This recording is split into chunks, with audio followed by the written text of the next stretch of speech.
Voilà, je voulais vous refaire une vidéo sur Docus carota, la carotte sauvage que j'avais déjà présentée.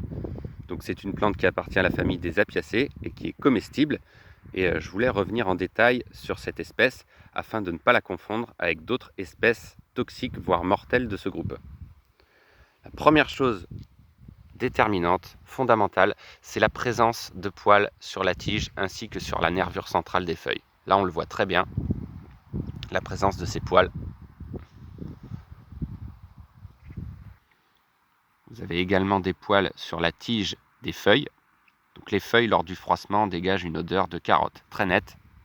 Donc là, vous ne pouvez pas vous tromper avec d'autres apiacées toxiques. Donc c'est une apiacée qui est très commune dans nos régions. On la retrouve principalement au bord des chemins, le long des routes, sur les talus. Elle supporte la sécheresse et les endroits ensoleillés également. On peut apercevoir également la présence de bractéoles sous l'ombelle des fleurs. Contrairement à la petite ciguë, elles ne sont pas toutes tombantes. Vous avez des bractéoles qui sont redressées et recourbées, alors que la petite ciguë, toutes les bractéoles sont tombantes. Je voulais vous montrer également en détail les différents cycles de floraison de la carotte sauvage.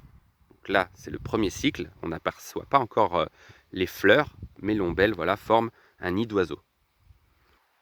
Ensuite, cette ombelle grandit et on peut apercevoir progressivement les petites fleurs blanches qui formera plus tard l'ombelle.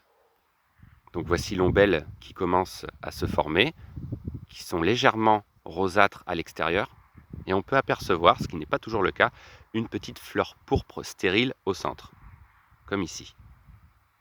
Donc voici un exemple de carotte sauvage en plein épanouissement, de magnifiques ombelles blanches et toujours cette petite fleur pourpre au centre de l'ombelle.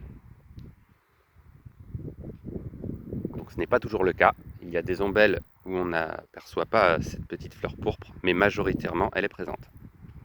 Et voici la fin du cycle de la carotte sauvage avec les fleurs qui se détachent progressivement de l'ombelle. Et la petite fleur pourpre est toujours intacte. Donc voilà un exemple de carotte sauvage sans la présence de la petite fleur rouge au centre. Donc voilà, j'espère que cette vidéo vous a permis de la reconnaître à coup sûr.